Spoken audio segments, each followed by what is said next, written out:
মিশরের জমিনে সবচেয়ে বড় মাঠ, বিশাল চেটিয়াল ময়দান। ফেরাউন সুডু বড়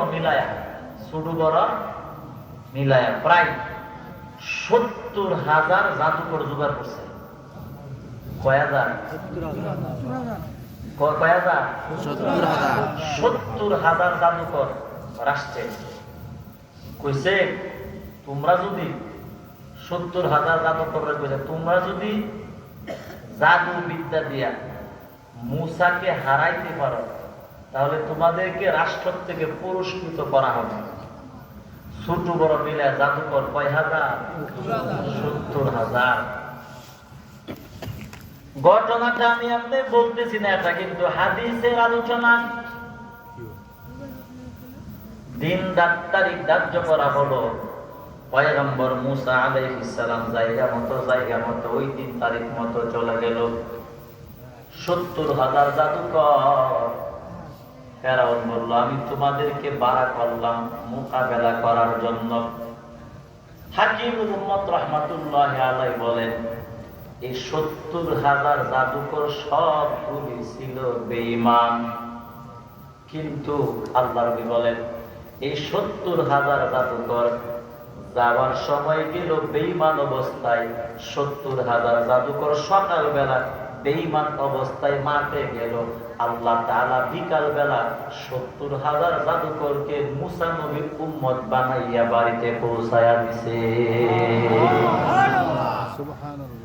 ও নবীর উম্মত, 70,000 জাদুকর চাষতের সময়, এই চাষতের সময় যোহরের নামাজের কিছুক্ষণ আগের মুহূর্তটাকে চাষতের সময় বলা হয়। 70,000 জাদুকর 70,000 জাদুকরদের সঙ্গে নাতি পুতি আছে না নাই? বলেন আরো 70,000। আরো অনেক মানুষ তো আসছে দেখার জন্য। মিশর এলাকার, মিশর দেশে, পুরো দেশের মানুষ এক জায়গায় জমা হয়ে গেল। আমাদের আল্লাহ, তারা তো ফেরাউনের আল্লাহ মানত, ঠিক কিনা? তারা বলতো আমাদের আল্লাহ ফেরাউনের সঙ্গে আজকে মূসার আল্লাহর মোকাবেলা হবে, মূসার মোকাবেলা হবে। জাদু বিদ্যা দিয়ে আমরা সবাই দেখার জন্য যাব। ও নবীর উম্মত, হাকিমুল উম্মত রাহমাতুল্লাহি আলাইহি বলে, আদব, নম্রতা, ভদ্রতা মানুষকে কিভাবে জান্নাতি বানায়, এটা হলো তার বাস্তব প্রমাণ। আর একটা কারণ হলো, হাকিমুল উম্মত রাহমাতুল্লাহি আলাইহি বলেন, এই জাদুকর গুলিকে আল্লাহ তাআলা ঈমানের দৌলত দিয়েছে দুইটা কারণে।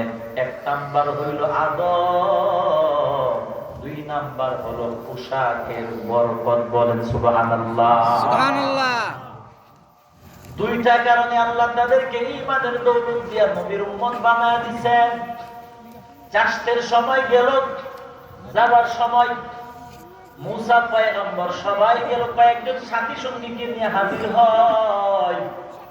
যাওয়ার পরে পয়গম্বর মূসা আলাইহিস সালাম মানুষ তো মানসিকভাবে, মানবিক কারণে একটু হালকা বই পাইছে। ওই সময় ওই জায়গার মধ্যে ওই যে 70,000 জাদুকর, ওরা মূসা নবীর সঙ্গে একটা কাজ করছে। ওই কাজটা ছিল আদব, ওই কাজটা আল্লাহ তাআলার কাছে বড় পছন্দ হয়ে গেছে। ওই কাজটা কি? ওই কাজটা হইল 70,000 জাদুকরের যে প্রধান লিডার যারা ছিল, ওই লিডার যারা, তারা 70,000 জাদুকরদের পক্ষ থেকে বড় বড় কয়েকজন জাদুকর মূসা নবীর কাছে গিয়া বলেন, ও পয়গম্বর, আপনি তো আসছেন, আমরা আসলাম। আল্লাহর পয়গম্বরকে বলে, পয়গম্বর, একটা জিনিস আপনার কাছে বলার জন্য। বলে কি? সাপ, আমরা যে সাপের মাধ্যমে খেলাটা দেখাবো, এটাকে আপনি আগে শুরু করবেন নাকি আমরা শুরু করব? যদি আপনি বলেন আপনি আগে শুরু করবেন তো ভালো কথা, মানে আপনি যেইটা বলবেন সেইভাবেই হবে। আল্লাহর ওলি হাকিমুল উম্মত রাহমাতুল্লাহি আলাইহি বলেন, ওই যে জাদুকররা মূসা নবীর কাছে যে অনুমতি চাইছে, অনুমতি চাওয়াটাই ছিল নম্রতা, ভদ্রতার পরিচয়, ঠিক কিনা? ওরা মুসা নবীকে জিজ্ঞাসা না করতেও পারত। আল্লাহ পাক রব্বুল আলামিন বলে, ও দুনিয়ার ইমানদার, ওই জাদুকরগুলি মুসা নবীর কাছে অনুমতি চাইছে, আমার নবীর সম্মান দিল, সেটা মানে আমি আল্লাহকে সম্মান দিল। আল্লাহ তাআলা বলে, মুসা নবীকে তো আমি আল্লাহ নবী বানাইলাম, মুসা পয়গম্বরকে তো নবুয়তে আমি দিলাম। মুসা নবীকে সম্মান দেওয়া মানে আমি আল্লাহ তাআলাকে সম্মান দেওয়া। আল্লাহ পাক রব্বুল আলামিন বলে, আমার নবীর কাছে অনুমতি চাইছো, আমি আল্লাহ তাআলা খুশি হয়ে গেলাম। ও নবীর উম্মত পয়গম্বর মুসা কালিমুল্লাহ বললেন, ও জাদুকররা, আল্লাহটা পরে হবে, আমার লাঠি আমি ছাড়বো না, তোমাদের কাজটা তোমরা আগে করো। এই কথাটা বলার পরে ৭০,০০০ জাদুকরের হাতে ৭০,০০০ রশি ছিল। ৭০,০০০ রশি যখন ছেড়ে দিল, ৭০,০০০ রশি ৭০,০০০ সাপ পেয়ে গেছে। একটু মনের দিক থেকে কল্পনার জগতে চিন্তা করেন। আপনি মনে করেন একটা জায়গার মধ্যে দাঁড়িয়ে আছেন, ওই জায়গা থেকে দাঁড়ানোর পরে আপনি সামনের দিকে তাকায় দেখেন ৭০,০০০ অজগর সাপ যদি আপনার দিকে এমন ভাবে ভয় না ধরে আসতে থাকে, কি বলেন, ভয় লাগবে কি লাগবে না? সাধারণ ভয় লাগবে না, মারাত্মক ভয় হবে।